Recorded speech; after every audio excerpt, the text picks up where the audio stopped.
Hello friends, இன்றைக்கி நம்ம ஒரு முட்டை வச்சு ஒரு நல்ல ஒரு கிரேவி தான் பார்க்க போகிறோம். அதுக்கு முதல்ல ஆயில் சூடு பண்ணி அதில் பட்டை லவங்கம் போட்டு கருவேப்பிலை போட்டு அப்புறமா வெங்காயம் போட்டு தாளிச்சிக்கலாம். இது வந்துட்டு ரொம்ப ஈஸியான ரெசிபி தான், ஈஸியாக பண்ணிடலாம். ஸோ எல்லாேருக்கும் ரொம்ப பிடிக்கவும் செய்யும். ஸோ ஆனியன் நல்லா வதங்கினதுக்கப்புறமா ஒரு ஸ்பூன் நிறைய இஞ்சி பூண்டு பேஸ்ட் போட்டுக்கலாம். நீங்கள் வீட்டில் பண்ணதாலும் ஓகே, இல்லைன்னா வெளியில் வாங்கினாலும் ஓகே, நோ ப்ராப்ளம். டேஸ்ட்டில் எந்த டிஃப்ரென்ஸும் இருக்காது. ஸோ அது போட்டு நல்லா ஃப்ரை பண்ணிக்கலாம்.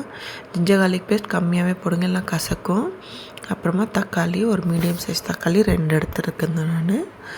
அதை போட்டு நல்லா ஃப்ரை பண்ணிக்கலாம். நல்லா ஃப்ரை பண்ணிக்கோங்க. தக்காளி கம்மியாக போடுங்க. இந்த குழம்புக்கு கிரேவியை விட தண்ணி கொஞ்சம் அதிகமாக இருக்கணும், அப்போ தான் முட்டை நல்லா வேகும்.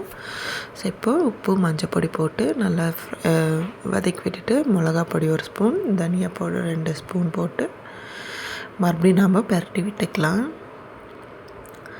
இந்த குழம்பு சப்பாத்தி, ரைஸ், சூடான சாதம் எல்லாத்துக்குமே சாப்பிட்லாம்.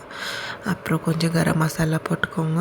அதை போட்டு முடிச்சதுக்கப்புறமா எக் மசாலா, உங்களுக்கு இன்ட்ரெஸ்ட் இருந்தால் எக் மசாலா போடுங்க, இல்லைன்னா நோ ப்ராப்ளம். ஸோ அது போட்டு நல்லா ஃப்ரை பண்ணிக்கோங்க. நல்லா ஃப்ரை ஆனதுக்கப்புறமா உங்களுக்கு தண்ணி எவ்வளோ வேணுமோ அவ்வளோ ஊற்றிக்கோங்க. சில பேருக்கு திக்காக இருந்தால் பிடிக்கும், ஸோ திக்காக ஊற்றிக்கோங்க. ஆனால் உங்களுக்கு முட்டை கரெக்டாக நீங்கள் உடச்சி ஊற்றுற அளவுக்கே உங்களுக்கு வேணும் அப்படின்னா தண்ணி கொஞ்சம் தாராளமாக வச்சுக்கோங்க. இந்த திக்னஸ் எனக்கு போதாது, ஸோ நான் இன்னும் கொஞ்சம் தண்ணி ஊற்றிக்க போகிறேன். ஸோ எனக்கு இந்த கன்சிஸ்டன்சி கரெக்டாக இருக்கும். இதை மூடி போட்டு கொதிக்க விட்டுடலாம். நல்லா கொதிச்சிட்ருக்கணும் பாருங்கள். இந்த ஸ்டேஜில் முட்டை உடச்சி ஊற்றிக்கலாம் நம்ம. ஸோ நல்லாயிருக்கும்.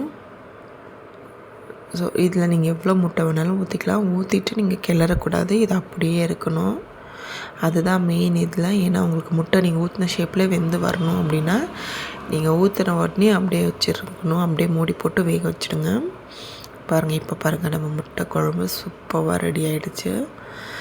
So thank you.